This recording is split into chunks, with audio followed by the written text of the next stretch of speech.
Look, they'll be here any minute. Just my shirt. That's right. Thanks. Hey. Lisa Bonet has been silent for 72 hours. While Hollywood mourns Malcolm-Jamal Warner's tragic death in Costa Rica, the woman who played his sister for 8 years hasn't said a word. Go to this house. I'm your brother and you didn't even notice I was gone. Nope. But welcome home. Malcolm-Jamal Warner drowned at 54 on July 20th, 2025. Magic Johnson called him a dear friend. Tracy Ellis Ross sobbed on Instagram. Eddie Griffin broke down completely. But Lisa? Complete silence. This is the same Lisa Bonet who once warned the world about Bill Cosby with just 3 words. I knew enough. And he just pulls off that kind of regular guy character with an edge, so I think a lot of people can relate to him, men can relate to him. So what does Lisa Bonet know about Malcolm-Jamal Warner's death that she's not telling us? And why won't the woman who escaped the Cosby Show's darkness speak up, even for family? Sunday, July 20th, 2025. Playa Cocos, Costa Rica. What should have been a peaceful family vacation turned into an unimaginable tragedy when Malcolm-Jamal Warner, the man who had captured America's heart as Theo Huxtable, was caught in a rip current that would claim his life at just 54 years old. NBC News has just confirmed that actor Malcolm-Jamal Warner has died at the age of 54. Authorities in Costa Rica telling NBC News that Warner accidentally drowned while swimming in the ocean on Sunday. The details were heartbreaking. Warner had been swimming with his daughter when the powerful current pulled him into deeper water. Bystanders desperately tried to save him, pulling him to shore and performing CPR until paramedics arrived. But it was too late. The Costa Rican Red Cross pronounced him dead at the scene. His cause of death listed as asphyxia by submersion. The news broke like a thunderbolt across social media. This wasn't just another celebrity death. This felt personal to millions of Americans who had grown up watching Malcolm-Jamal every Thursday night for 8 years. He hadn't just been an actor, he had been family. The tributes began immediately, and they revealed the depth of relationships Warner had built throughout his 4-decade career. Magic Johnson posted on social media, "Cookie and I are sad to hear about the passing of our dear friend Malcolm-Jamal Warner. Every time I ran into Malcolm, we would have deep and fun conversations about basketball, life, and business. He will truly be missed." Tracy Ellis Ross, his co-star from Read Between the Lines, posted an emotional Instagram tribute saying, "I love you, Malcolm. First, I met you as Theo with the rest of the world. Then, you were my first TV husband. My heart is so sad. What an actor and friend you were. Warm, gentle, present, kind, thoughtful, deep, funny, elegant." Eddie Griffin, his Malcolm and Eddie co-star, shared perhaps the most raw and emotional response. "My heart is heavy today. For what the world lost was a father, a son, a poet, a musician, an actor, a teacher, a writer, a director, a friend, a warrior that I had the pleasure of going to war with against the Hollywood machine."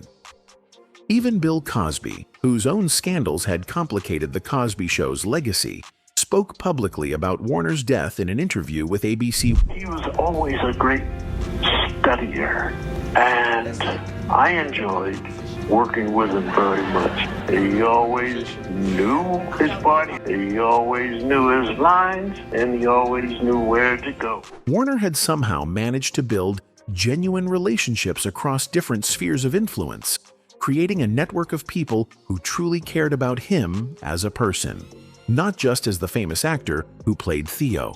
Is this my shirt? Is this the shirt I paid $30? The timing of Warner's death seemed particularly cruel. At 54, he was in the prime of his career, having successfully transitioned from child star to respected adult actor, musician, and poet. He had recently won a Grammy Award in 2015 for his collaboration on Jesus Children of America, proving his artistic legitimacy beyond acting. Just 3 days before his death, he had released the latest episode of his podcast, Not All Hood, discussing mental health in the Black community. But as tributes continue pouring in from across Hollywood, one voice remains conspicuously absent: Lisa Bonet. The woman who played his sister Denise for 8 years has said nothing. No Instagram post, no statement. Complete silence. This is the same Lisa Bonet who warned the world about Bill Cosby in 2018 with just 3 words: "I knew enough." Her silence about Malcolm-Jamal's death isn't grief, it's self-protection. Some secrets are too dangerous to revisit, even for a brother. To understand why Lisa Bonet's silence is so telling, you have to go back to where it all began. Back to 1984, when America fell in love with what they thought was the perfect family.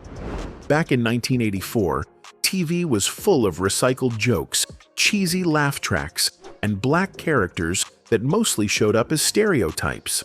That's when Bill Cosby, already famous from stand-up and his hit show I Spy, walked into NBC with a completely different idea. He wanted to show something the world hadn't really seen before: a successful black family living the American dream. Not in poverty, not fighting every week, and definitely not playing into stereotypes. This wasn't going to be just another sitcom. It was going to be a statement. NBC, desperate to catch up with the other major networks, gave Cosby something almost no one got back then: creative control. That meant he called the shots. And at first, it looked like he knew exactly what he was doing. Then came The Cosby Show. You can sell anything, but you must also remember that this grows up. Cosby played Dr. Cliff Huxtable, a quirky, lovable dad who also happened to be an obstetrician. His wife Claire, played by Felicia Rashad, was a fierce and graceful attorney. Together, they raised 5 kids in a Brooklyn brownstone. On screen, they laughed, argued, solved problems with heart, and most importantly, made audiences feel like they were watching something real. This wasn't just a black family, it was America's family. The kids were just as unforgettable. Sandra, the oldest, had her life together. Theo, the only boy, was always getting into trouble but had a big heart. Vanessa wanted to be heard. Rudy, the youngest, stole every scene with her sass and cuteness. But then there was Denise. Martin's told me twice that his mother can't stand me. She thinks... Played by Lisa Bonet, Denise was different. She had wild hair, layered outfits, and an attitude that didn't fit the mold. She was stylish, smart, and just a little rebellious. Girls everywhere tried to copy her look. Denise wasn't just a character, she became a whole vibe. At first, it looked like everything behind the scenes was just as perfect as what we saw on TV. The cast said Cosby ran a tight ship, but also helped them grow as actors.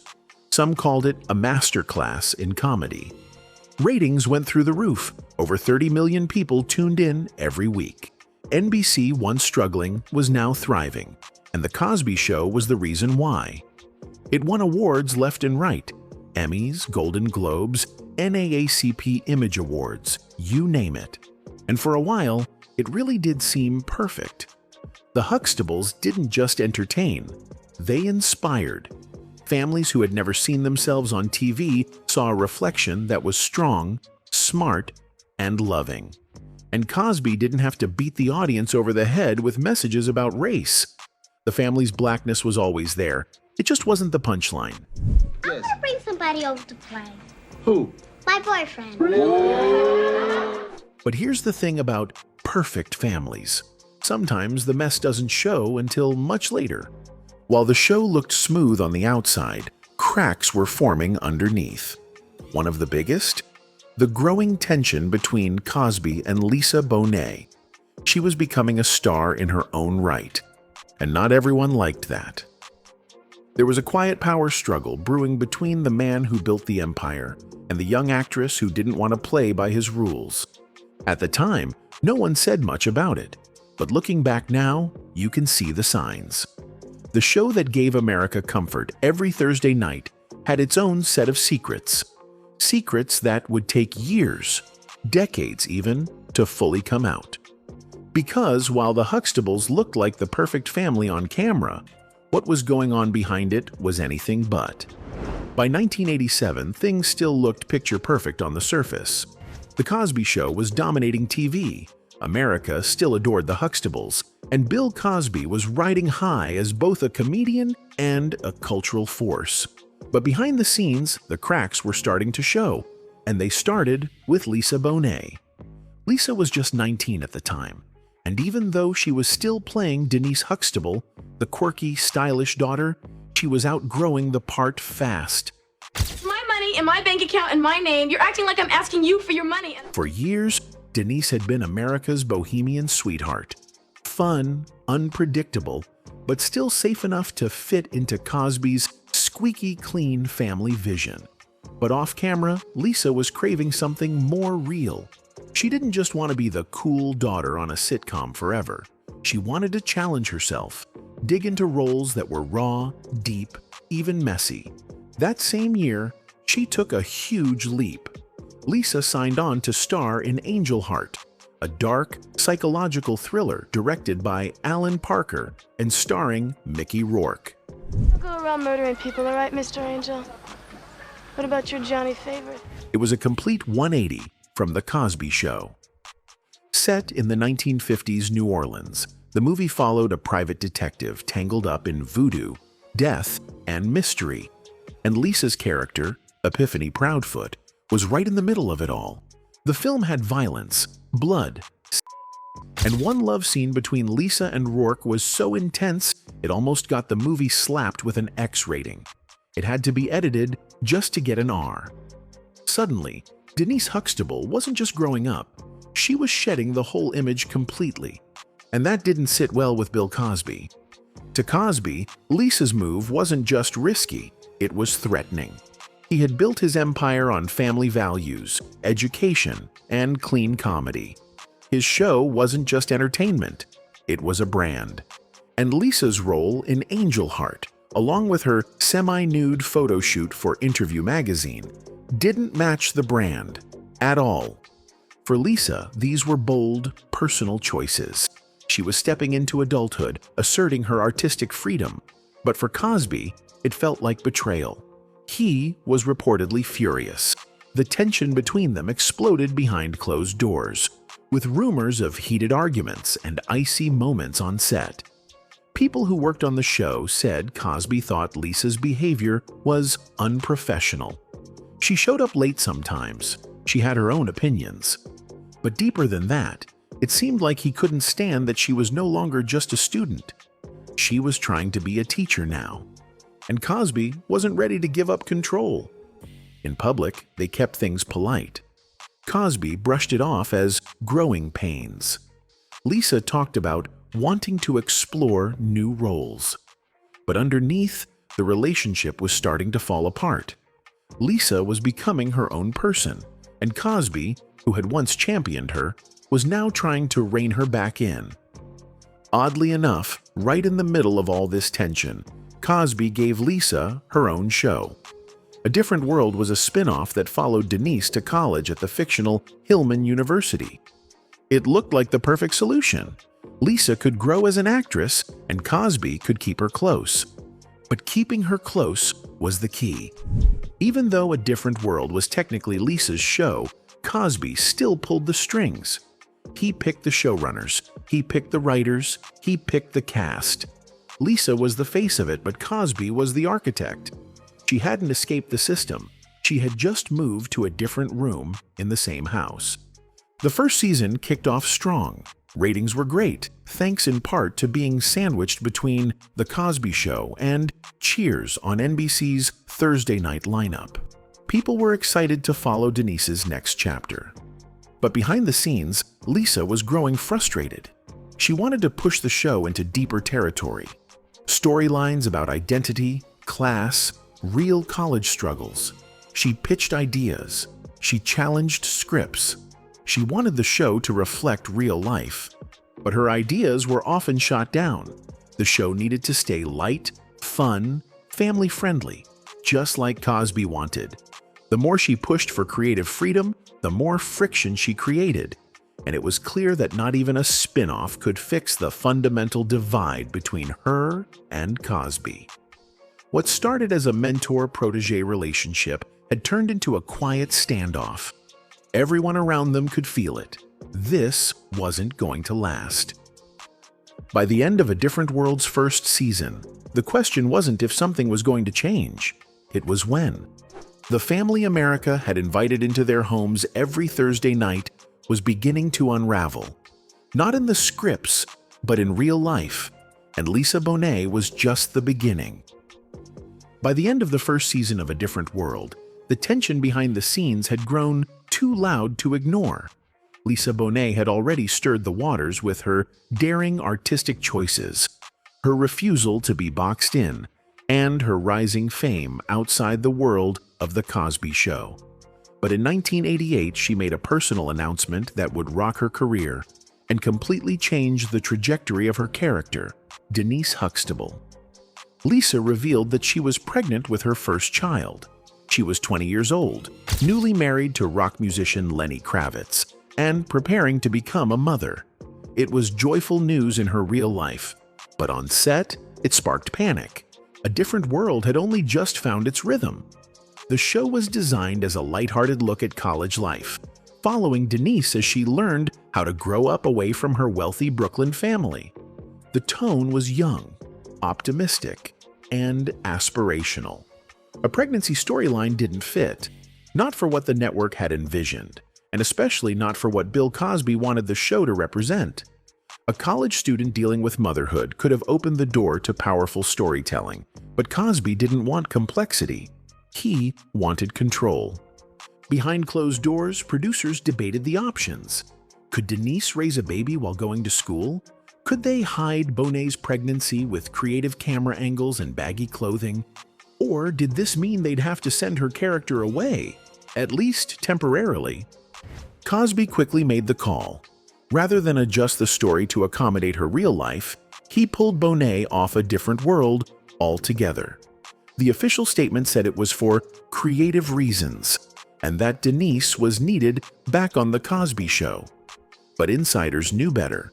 This was about reining Lisa back in, about putting her back under Cosby's watchful eye after what he saw as too much independence. When she returned to The Cosby Show, things were noticeably off. The character of Denise, who had just begun her journey as a college student, was suddenly back at home, with barely an explanation. She'd taken a break from school, the show claimed, but never said why or for how long. No mention of what happened at Hillman College.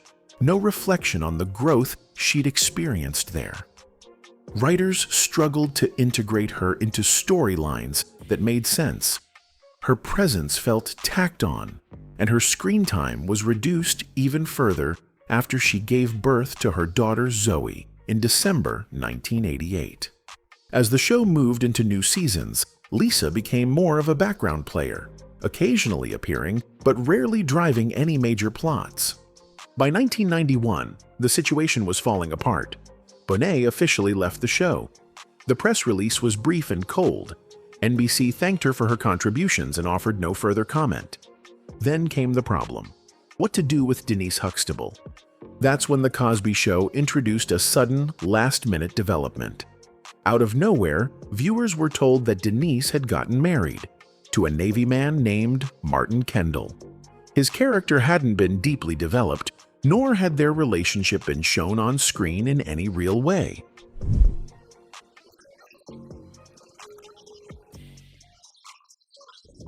After Denise Huxtable was quietly written off the show, married off to a Navy man and sent overseas, viewers were left puzzled. But behind the curtain, it wasn't just about storylines or creative differences. Lisa Bonet's quiet exit now seems less like a sudden plot decision and more like a carefully veiled retreat. Because as her absence grew more permanent, so too did whispers of an uncomfortable truth about the man who created The Cosby Show, and the dark energy she had vaguely alluded to. Years later, in 2015, those whispers broke into the open. Joseph C. Phillips, who played Martin Kendall, Denise's on-screen husband, would become one of the few cast members to speak out publicly. In a candid and now deleted blog post titled, "Of course Bill Cosby is guilty," Phillips dropped a bombshell. What had once been murmured in corners of the set had been, in his words, an open secret. According to Phillips, Cosby's infidelity wasn't hidden, it was ambient. Bill sleeping around was a fact that, like the air, seemed to just be. You didn't have to see it or hear it to know it existed. Phillips admitted that he had once brushed it off as personal indiscretion, failing to understand the severity of what he was hearing, until it was too late. One moment in particular stuck with him. A woman, someone Phillips described as a friend who had worked with the show, confided in him that she had been and by Cosby. She wasn't alone. Her story, painful and clear, would later echo almost identically in the accounts of more than 60 women spanning decades. Phillips wrote with guilt, "I felt for my friend, for the violation of her trust, loyalty, and body." But the truth wasn't just whispered in private conversations. It seeped through the set. Young actors, production staff, and guest stars alike operated in an environment where Cosby's power was absolute, and his whims were unquestioned. There was no safe path for speaking out, especially for someone like Lisa Bonet, whose very spirit seemed at odds with Cosby's increasingly suffocating control. The more Lisa stepped into her own identity, artistic, bold, unafraid, the more friction arose. She wasn't just inconvenient to the brand Cosby had built, she was a threat to it. And what many now recognize is that her forced departure may not have been solely about her creative choices, or even her pregnancy. It may have been about removing someone who saw too much. And he just pulls off that kind of regular guy character with an edge, so I think a lot of people can relate to him, men can relate to him, women. Reports from that era have since revealed Cosby's obsession with controlling his image at all costs. In one disturbing case, he allegedly leaked a damaging story to the tabloids about his own daughter Erin's use, just to keep the National Enquirer from publishing a story tying him to partying with Sammy Davis Jr. and Vegas showgirls. One Enquirer staffer later said, "My editor told me that Daddy Cosby was the source. He ratted out his flesh and blood." It was a chilling trade, his daughter's reputation in exchange for his own protection. This obsessive image maintenance extended to the studio lot. Former crew members now recall strict access protocols, closed-door meetings in Cosby's dressing room, and the selective casting of young female guest stars who were quickly ushered into private conversations. No one dared to question it then. Cosby was NBC's golden goose. Careers depended on staying in his good graces. It's no wonder Bonet kept her distance. Anyway, when the world started hearing serious allegations about Bill Cosby back in 2014 and 2015, the cast of The Cosby Show found themselves caught in the middle of a storm they never saw coming. For years, they'd played America's favorite TV family. They laughed together, worked together, and in many ways, grew up together in front of millions of viewers. But now, the man they once saw as a mentor, or even a father figure, was being accused of things that completely shattered that image. And just like that, everyone was forced to figure out where they stood. Some cast members defended him right away. Others stayed quiet. A few spoke carefully, choosing their words with visible caution. But no matter what they said, or didn't say, one thing was clear: there was no easy answer. Let's start with Phylicia Rashad. She played the iconic Claire Huxtable, a character full of strength, grace, and intelligence.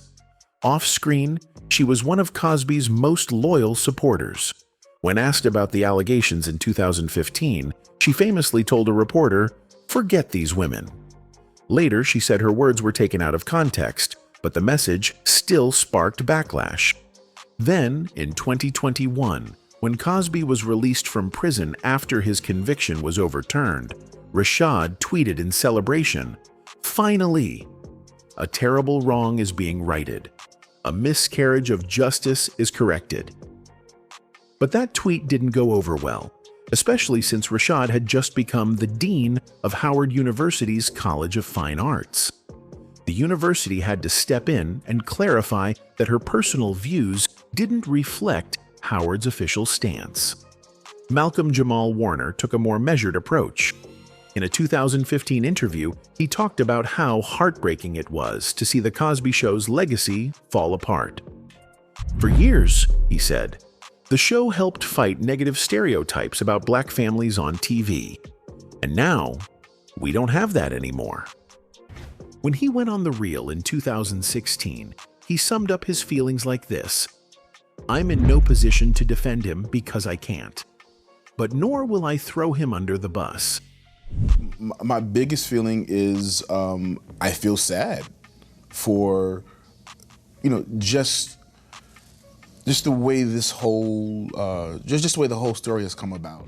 You could hear the struggle in his voice. He was clearly torn between the man he knew and the stories now coming to light. But for Lisa Bonet, Malcolm-Jamal's refusal to completely condemn Cosby may have felt like a betrayal. Here was someone she'd grown up with, someone who'd witnessed the same toxic environment, choosing loyalty over truth.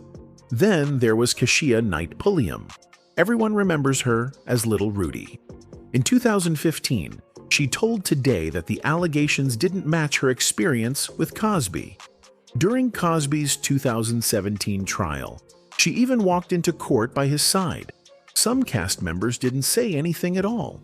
Sabrina LaBeouf, Tempest Bledsoe, and Raven Simonet all stayed quiet.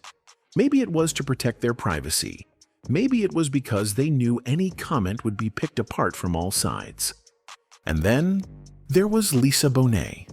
Finally, in 2018, she opened up, just a little. In an interview with Porter magazine, she said, "I don't need to say, 'I told you so.' I just leave all that to karma and justice. But I knew enough." When asked if she ever sensed something dark about Cosby, her answer was immediate. Always. She wasn't angry. She wasn't dramatic. Her tone was calm, resigned even. But her words hit hard. "If I had anything more to reveal, then it would have happened a long time ago," she said. "That's my nature. The truth will set you free."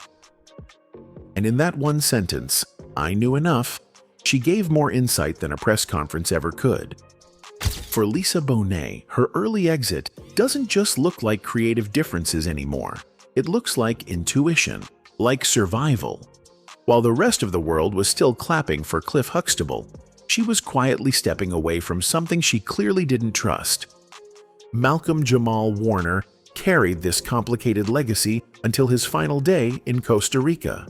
Even as he built successful careers in music and television, he could never fully escape the shadow of what had been revealed about his TV father. His measured responses to the Cosby allegations, neither defending nor condemning, may explain why Lisa Bonet chose silence over solidarity when the news of his drowning broke. Some bridges, once burned by secrets and survival, can never be rebuilt, not even in death. Anyway, that's it for this video, folks. Bye.